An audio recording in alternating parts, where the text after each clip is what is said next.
அதில் கேஸ் இன்னைக்கு எங்கே போயிட்டுருக்கோன்னு பார்த்தீங்கன்னா யூனிகாஸ் ட்ராவல்ஸுக்கு தான். இவங்க வந்து நவகிரக கோயிலை மட்டும் அது இல்லாமல் ட்ரிப்பு எல்லா இடத்துக்கும் வந்து அரேஞ்ச் பண்ணி தருவாங்க தான்.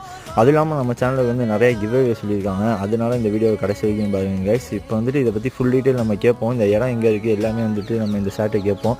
இதுக்கு முன்னாடி அவங்க வந்துட்டு கோவா ட்ரிப்பு, கேரளா, அது இல்லாமல் நவகிரக கோயிலுக்குலாம் வந்து ஏற்கனவே அரேஞ்ச் பண்ணி கொடுத்துருக்காங்க. நவகிரகம் பற்றி கோயில்களுக்குலாம் கூட்டு போயிட்டு இருக்கோம். ஓகே, அதாவது பர் ஹெட்டுக்கு 800 சார்ஜ் பண்றோம். அது எப்படி சார் மந்த்லி எத்தனை டைம்ஸ் மந்த்லி 2 or 3 டைம்ஸ் பண்ணுவோம். இது வரைக்கும் அழைச்சிட்டு தெரியுங்க இது வரைக்கும் நிறைய டைம் கூட்டு போயிருக்கோம். ஓகே, அதாவது மார்னிங் 5 o'clock எங்க ஸ்டார்ட் பண்ற மாதிரி இருக்கும். 8 o'clock வந்து ட்ராப் பண்ற மாதிரி இருக்கும். ஒன் டைம் ஃபுட் அரேஞ்ச் பண்ணி கொடுத்துருவோம். ஒன் டைம் ஃபுட் அரேஞ்ச் பண்ணி கொடுத்து நம்ம மத்தெல்லாம் அவங்களே பண்ற மாதிரி இருக்கும். ஓகே சார், இங்க லோக்கல் மட்டுமா இல்ல நீங்க இது வரைக்கும் லாங் எங்கேயும் ட்ரிப் அரேஞ்ச் பண்ணி கொடுத்துருக்கீங்க? கோவா பண்ணிட்டு இருக்கோம். கோவா ட்ரிப் அரேஞ்ச் பண்ணி கொடுத்துருக்கோம். கோவா வந்து பர் ஹெட்டுக்கு 10,000 சார்ஜ் பண்றோம். அதாவது ஹோட்டலு, ஃபுட்டு பிளஸ் வந்து அந்த 6 கிளைண்ட் இருக்காங்க. ஓகே, கிளைண்ட் இருக்கிறதுனால அவங்க மூலியமா நம்ம மூவ் பண்றதுனால நமக்கு எந்த